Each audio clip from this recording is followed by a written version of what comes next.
Special के प्रस्तुतकर्ता हैं बैल कोलू इट्स सरसों का तेल और मार्क बियॉन्ड योर इमेजिनेशन।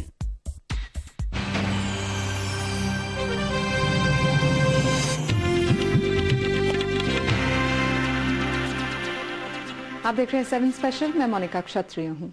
ऊंचे ओहदे पर बैठे लोगों को छूट इसीलिए दी जाती है कि वो देश और समाज का नाम रोशन करें, लेकिन कभी कभी होता है इसका ठीक उल्टा है, और इसी के मिसाल है senior IFS officer Rakesh Kumar. पहले तो उनका नाम सिर्फ कबूतरबाजी के धंधे में आया, लेकिन जैसे जैसे जांच आगे बढ़ी नकाब दर नकाब उतरने लगे और बतौर अफसर राकेश कुमार का वो चेहरा सामने आया जिसने बेईमानी की सारी हदें पार कर दी। और इसी पर है हमारा आज का 7 स्पेशल।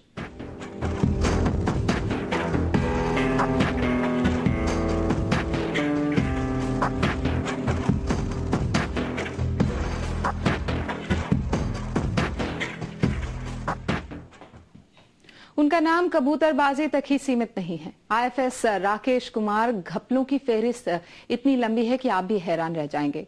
उन्होंने अपने कार्यकाल में ऐसे ऐसे हैरतअंगेज कारनामे किए जो उन्हीं के जैसा कोई व्यक्ति कर सकता था।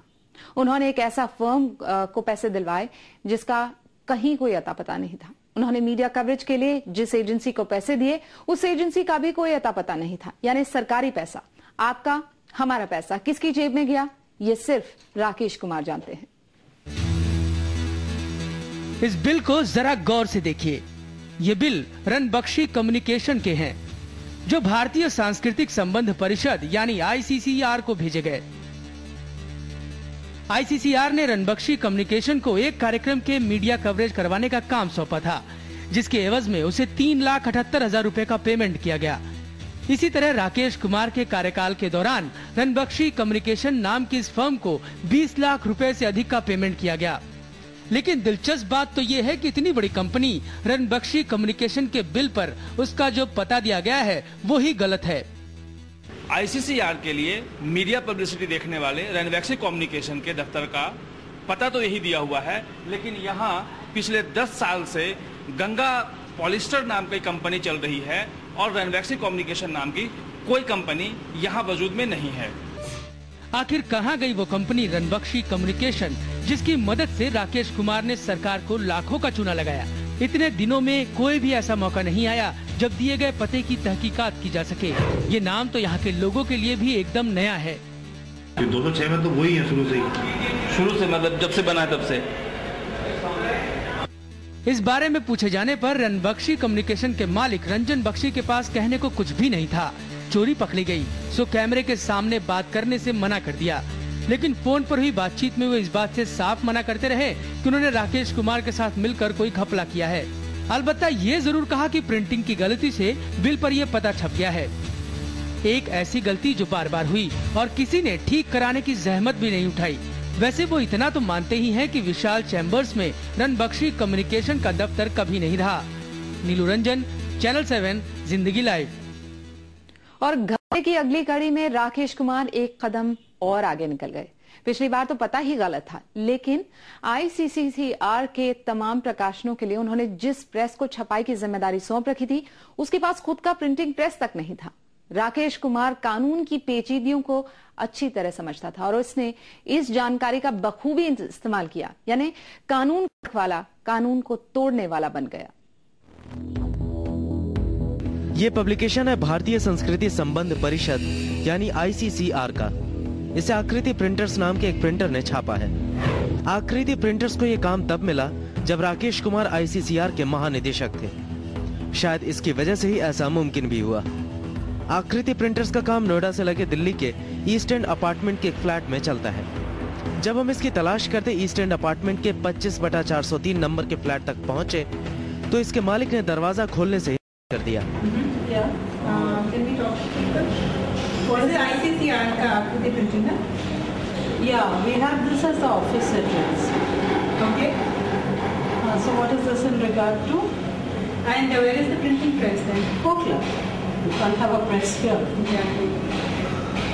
वैसे बातचीत में इन्होंने खुद को आकृति प्रिंटर्स का मालिक मान लिया। ये भी कहा कि ऑफिस भी यही है, लेकिन जब प्रिंटिंग प्रेस के बारे में पूछा गया तो ओखला की राह दिखा दी। ओखला का एड्रेस आप बता सकते हैं? और जब ओखला का पता मांगा गया तो फंस गए बेचारे। असलियत बयान कर दी। कहा उनका अपना कोई प्रिंटिंग प्रेस नहीं है।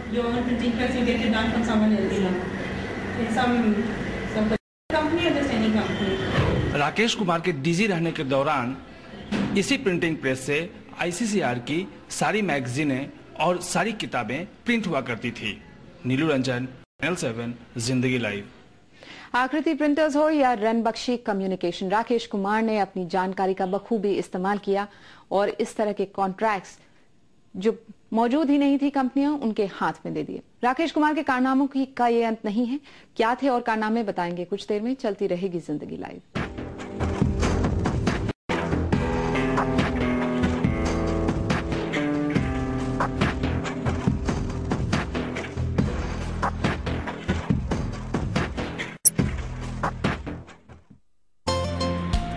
सवेरा, एक नई शुरुआत,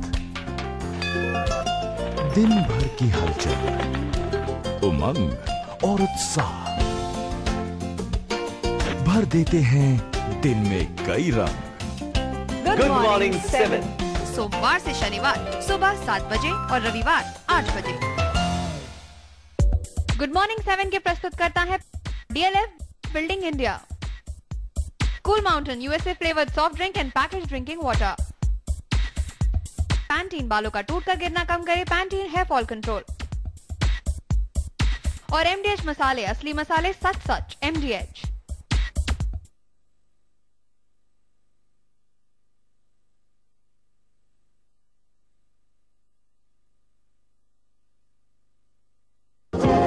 Cool Mountain USA flavored soft drink and packaged drinking water now in India.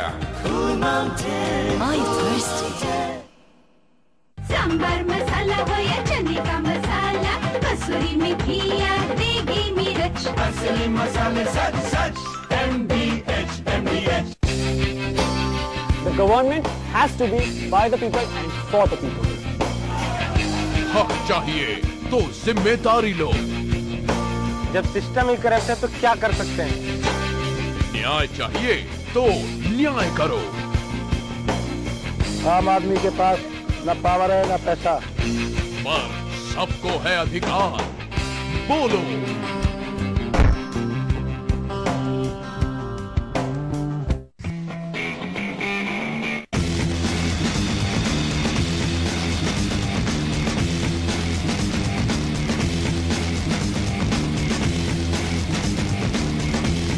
दुनिया भर से खेल के रोमांचक देखिए 7 स्पोर्ट्स पर रोजाना शाम 6:30 बजे और सोमवार से शुक्रवार रात 8:30 बजे। 7 स्पोर्ट्स के प्रस्तुत करता है पैंटीन बालों का टूटकर गिरना कम करे, पैंटीन हेयर फॉल कंट्रोल, और Lux cosy skin friendly undergarments, ये अंदर की बात है। उंगलियां उठ रही हैं उसी तरफ, वही है बीच बहस, चर्चा जिसकी गर्म है देखिए वही मुद्दा, हर रविवार रात 8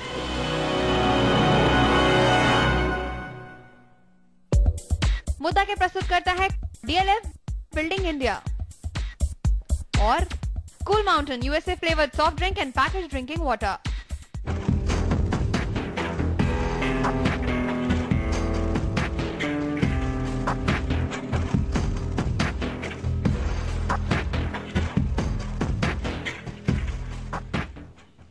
कमाई होनी चाहिए अब चाहे जैसे भी हो, यही इकलौता मकसद था राकेश कुमार की नौकरी का। ICCR यानी Indian council for cultural relations एक ऐसी संस्था है जो कि भारतीय संस्कृति को विदेशों में पेश करती है, दूसरे देशों के साथ सांस्कृतिक संबंध बनाती है। और राकेश कुमार ने इस संस्था को भी नहीं बख्शा। बतौर ICCR के महानिदेशक उनके हाथ में बहुत कुछ था जिसका उन्होंने भरपूर फायदा उठाया, चाहे वो मीडिया कवरेज कराने की बात क्यों न हो, वो भी बिना दफ्तर की एजेंसी से। ये बिल इंक एडवर्टाइजर का है। ये एजेंसी ICCR की गतिविधियां मीडिया में छपवाने का काम करती थी और ये काम दिया था उस समय के महानिदेशक रहे राकेश कुमार ने। बिल पर इंक एडवर्टाइजर का पता A1 नीति बाग दिया गया है, लेकिन दस्तावेज के साथ पते भी बदल जाते हैं। ICCR में इसका पता 118 वसंत इनक्लेव दर्ज है, लेकिन मजे की बात तो यह है कि दोनों पते का फोन नंबर एक ही है। अब दफ्तर की बात मत कीजिए, वो इन दोनों जगहों में से कहीं भी नहीं है। नीति बाग में यह जानकारी मिली कि इस नाम का एक दफ्तर हुआ करता था, जो करीब 6 महीने पहले बंद हो गया। तब आईसीसीआर से राकेश कुमार की छुट्टी हुई थी। इसके बाद तो वैसे भी कोई काम नहीं बचा था। आईसीसीआर के रिकॉर्ड के हिसाब से इंक एडवर्टाइजिंग का दफ्तर यही है, लेकिन इस घर में न तो कोई दफ्तर है और न ही कोई कर्मचारी। यह एक रेसिडेंशियल फ्लैट है और इससे यह समझा जा सकता है कि आईसीसीआर मीडिया वर्क के लिए किस ढंग से पैसे लुटाती रही है। भले ही इंक एडवर्टाइजिंग बगैर दफ्तर की एजेंसी रही हो, लेकिन आईसीसीआर ने अपनी ओर से कोई कमी नहीं की। इंक एडवर्टाइजर्स को काम सौंपे जाने को लेकर जो मीटिंग हुई थी, उसमें बताया गया था कि इस एजेंसी को सिर्फ भारत ही नहीं बल्कि विदेशों के अखबारों में भी खबरें छपवाने में महारत हासिल है। इंक को एडवर्टाइजिंग के फील्ड की एक मशहूर कंपनी का दर्जा दिया गया। शायद राकेश कुमार की नजरों में दफ्तर और उसके कायदे कानूनों की खास अहमियत थी भी नहीं। नीलू रंजन, चैनल 7, जिंदगी लाइव। सीनियर आईएफएस अफसर राकेश कुमार को इस बात की जिम्मेदारी दी गई थी कि वो विदेशों में देश का नाम रोशन करे, रिश्ते सुधारे, लेकिन उस शख्स ने अपने काले कारनामों से देश के नाम पर ऐसी कालिख पोत दी कि आज नौबत ये आ गई है कि वो खुद दुनिया का सामना करने से कतरा रहे हैं। पूर्व आईएफएस अधिकारी राकेश कुमार जब तक रहे राजकीय, अब बारी लोगों से बच निकलने की है। सीबीआई की कड़ी पूछताछ के बाद मीडिया से कट लेने में ही भलाई समझी। शायद ये सीबीआई के सवालों का जवाब भी कायदे से नहीं दे पाई। कहने को बचा ही क्या। सीबीआई के सामने राकेश कुमार ने इतना तो माना कि जिस डांस ट्रुप के नाम पर उन्होंने कबूतरबाजी की, उसका शो देखने वो खुद ही लुधियाना गए थे। लेकिन इस मामले में पैसे लेने की बात से वो साफ इनकार कर गए। जबकि सीबीआई ने जो एफआईआर दर्ज की है, उसके मुताबिक राकेश कुमार ने 9 लोगों से 5-5 लाख रुपए वसूले थे। जर्मनी पहुंचकर लापता हुए 9 लोगों में से 4 वापस लौट आए हैं। सीबीआई सूत्रों के मुताबिक इनमें से एक तो राकेश कुमार के खिलाफ गवाही देने पर भी तैयार हो गया है। तस्वीरें एक शादी में हो रहे भांगड़ा की है। यूं तो पंजाब में शादी ब्याह या किसी खुशी के मौके पर भांगड़ा आम है, लेकिन यहाँ कबूतरबाजी के खेल की तैयारी चल रही है। भांगड़ा करने वाले ग्रुप महक पंजाब दी के बहाने राकेश कुमार ने कई लोगों को 7 समंदर पार उड़ा दिया, वो भी सांस्कृतिक रिश्ते सुधारने के नाम पर। राकेश कुमार तब आईसीसीआर के महानिदेशक हुआ करते थे। कहने की जरूरत नहीं, भरपूर छूट जो मिली थी। तो इस तरह से आईसीसीआर में काम करते हुए डीजी आईसीसीआर के प्रेसिडेंट के पूरे कंट्रोल में नहीं थी, इसलिए वो अपनी मनमानी करते थे। राकेश कुमार को इस ग्रुप को विदेश भेजने की जल्दी थी। हड़बड़ी में वो खुद प्रोग्राम डायरेक्टर कहकशा त्यागी के साथ इनका भांगड़ा देखने 1 अगस्त 2005 को लुधियाना पहुंचे और इसके कुछ ही दिनों बाद 31 अगस्त को राकेश कुमार ने इस ग्रुप को विदेश भेजने के लायक करार दे दिया। महक पंजाब दी का इम्पेनलमेंट के 10 दिन के भीतर उनको विदेश भेज दिया गया। तो इससे स्पष्ट है कि एक कलाकार को 14 साल तक नहीं भेजते और एक दल को इम्पेनलमेंट के फौरन 10 दिन के भीतर भेज देते हैं, तो कहीं ना कहीं घपला था। 5 सितंबर को राकेश कुमार ने 15 लोगों के इस ग्रुप के जर्मनी दौरे की हरी झंडी दे दी। इसके अगले ही दिन ग्रुप को आईसीसीआर के खाते से 8,79,000 रुपए भी दिए गए। 2 दिन बाद ही ग्रुप जर्मनी पहुंच गया। कुल 15 लोगों में से 6 17 सितंबर को भारत लौट आए, जबकि 9 लोगों को जर्मनी की जमीन खा गई। 9 विदेशियों के लापता होने की घटना को जर्मन सरकार ने गंभीरता से लिया और भारत सरकार से नाराजगी जताई। पहले तो इसे दबाने की काफी कोशिश की गई, लेकिन जब मामले ने तूल पकड़ा तो इसकी जांच सीबीआई को सौंप दी गई। कबूतरबाजी के इस धंधे में कई अधिकारी नपे। सीबीआई ने 27 मार्च 2006 को राकेश कुमार, कहकशा त्यागी और शिव कुमार शर्मा समेत कुल 13 लोगों के खिलाफ मानव तस्करी का मामला दर्ज कर लिया। जाहिर है ये किसी सिंडिकेट से कम नहीं था।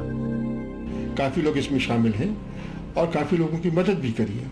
कुछ लोगों ने तो मजबूरन भी मदद करी है, क्योंकि ये ऑफिसर्स थे, ये बाहर से आते थे, फॉरेन सर्विस के ऑफिसर्स हैं जिनकी posting foreign service ministry of external affairs ने की थी और इनका दबदबा था।